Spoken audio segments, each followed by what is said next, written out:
नमस्कार। इन खबर में आपका स्वागत है। मैं विद्याशंकर तिवारी हूँ। दिल्ली हाई कोर्ट से निर्भया के दोषियों को कोई राहत नहीं मिली। 4 में से एक मुकेश जो डेथ वारंट है उस पर रोक लगाने की मांग को लेकर के हाई कोर्ट पहुंचा था। उसकी बहुत सारी दलीलें थी कि क्यों इस पर रोक लगाई जानी चाहिए। बट जब दिल्ली सरकार के वकील और इसके वकील, मुकेश के वकील और बहुत सारे जो इसमें पैरोकारी कर रहे थे अलग अलग पक्ष का, उनसे जब बहस हुई तो उसी दौरान हाई कोर्ट ने टिप्पणी की थी कि व्यवस्था का दुरुपयोग किया जा रहा है। जब 2017 में फांसी की सज़ा हो गई थी सुप्रीम कोर्ट से, फिर इतने दिनों तक ये सब क्यों टलता आ रहा है। इसी दौरान एक मसला ये भी उठा कि एक मामले में सुप्रीम कोर्ट ने ये कहा था, वो मामला बड़ा चर्चित हुआ था कि जैसे कोई मसला आता है सुप्रीम कोर्ट के पास, उसके बाद वहाँ से राहत नहीं मिलती, फिर मर्सी पिटीशन में जाता है।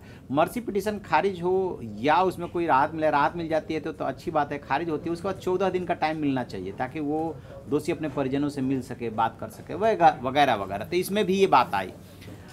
तो इसमें बात यह आई कि जब मुकेश ने मर्सी पिटीशन दाखिल कर दिया है, उसमें दिल्ली सरकार के वकील थे राहुल मेहरा, उन्होंने इस बात की पुष्टि की कि हाँ, जो तिहाड़ जेल को दिया था वो हम दिल्ली सरकार के पास आ गया है और दिल्ली सरकार उस पर अपनी रिपोर्ट दे रही है एलजी को, और उसको जितना जल्दी होगा हम अपना रिकमेंडेशन भेज देंगे।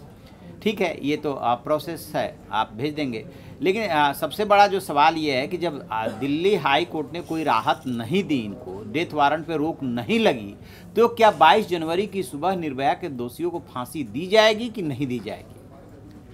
अब इसमें जो दिल्ली सरकार ने नियम कानून परंपरा सब कुछ गिनाया है, उसके मुताबिक जब तक कोई मर्सी पिटीशन या कोई भी पिटीशन पेंडिंग है तब तक किसी दोषी को फांसी नहीं दी जा सकती। आज तारीख है 15, ठीक आज से एक हफ्ते बाद सुबह 7 बजे यानी 22 जनवरी के 7 बजे इनको फांसी दी जानी है। यदि एक हफ्ते के अंदर मर्सी पिटीशन पे निपटारा हो भी जाता है तो भी फांसी नहीं हो पाएगी। क्यों? क्योंकि उसके बाद उन्हें 14 दिन का टाइम, दिल्ली सरकार ने बताया कि ये नियम है, 14 दिन का टाइम उन्हें देना पड़ेगा।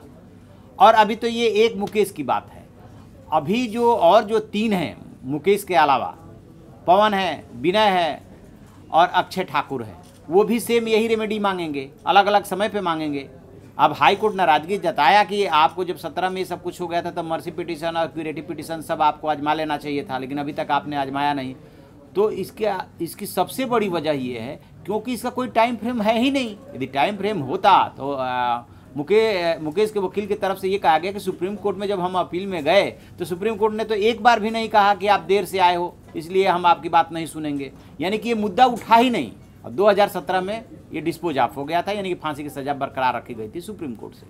बताइए, 2-2.5 साल ये मुद्दा उठा ही नहीं है। 2018 में रिव्यू पिटीशन भी खारिज हो जाता है।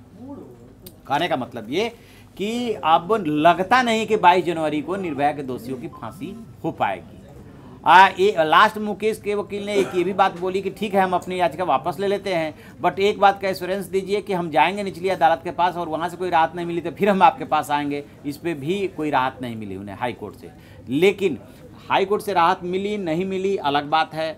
बट जो मर्सी पिटीशन दाखिल हुई है, मर्सी पिटीशन के पेंडिंग रहते हुए दोषियों को फांसी की सज़ा नहीं हो सकती। ये है इस मसले का क्रक्स। या तो अब एक हफ्ते में यदि निपट भी जाता है, मान लीजिए कि 2 दिन में मर्सी पिटीशन पे डिसीजन आ भी जाए राष्ट्रपति का, उसके बाद भी फांसी नहीं लगता कि 22 तारीख को हो पाएगी, क्योंकि इसमें बहुत सारे किंतु परंतु है। अब देखते हैं कि तिहाड़ जेल प्रशासन तो पूरी तैयारी कर रहा है 22 तारीख की सुबह 7 बजे फांसी पे चढ़ाने के। 20 तारीख को पवन जल्लाद पहुंच भी रहा है, ट्रायल भी होगा। एक बार ट्रायल किया जा चुका है, 2 बार और ट्रायल किया जाना है। लेकिन ये जो दाव पेच है, इस दाव पेच से नहीं लग रहा है कि 22 तारीख को हो पाएगी फांसी। जैसे कोई अपडेट मिलेगा हम आपको बताएंगे। आप देखते रहिए हमारा डिजिटल चैनल इन खबर। Thank you.